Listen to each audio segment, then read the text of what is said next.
Les journalistes à l'honneur au déjeuner organisé par la Direction générale des Ivoiriens de l'extérieur, DGIE. L'objectif est de partager avec la presse nationale et internationale le point des activités menées par cette direction qui a pour mission de faciliter l'intégration des Ivoiriens de la diaspora en termes d'investissement et de lutter contre le phénomène migratoire.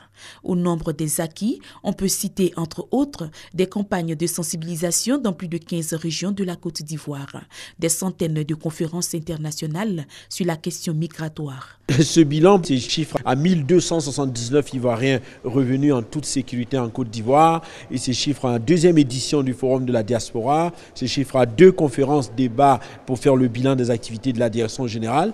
On a aussi parlé de Afterwork de la diaspora, où nous rencontrons la diaspora de retour pour partager avec elle cette difficulté sur le terrain.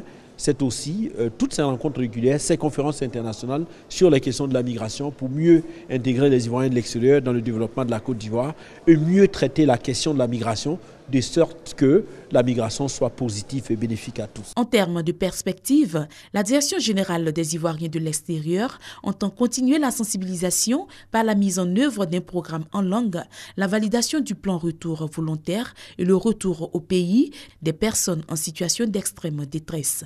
Ce n'est pas seulement la sensibilisation qui va aboutir à une véritable prise de conscience sur le phénomène migratoire. C'est aussi le démantèlement des réseaux d'irresponsables, des réseaux mafieux. C'est aussi la mise en place de beaucoup de dispositifs d'appui à l'investissement, que ce soit des jeunes ou des femmes dans la société. Dans les enquêtes menées par l'ambassadeur de Côte d'Ivoire en Libye, son Excellence M. Thiam Mokodou, on a pu dénombrer 595 Ivoiriens qui attendent à être amenés en Côte d'Ivoire. Et donc, ce sera fait par vagues successives. La première vague est prévue pour la mi-novembre.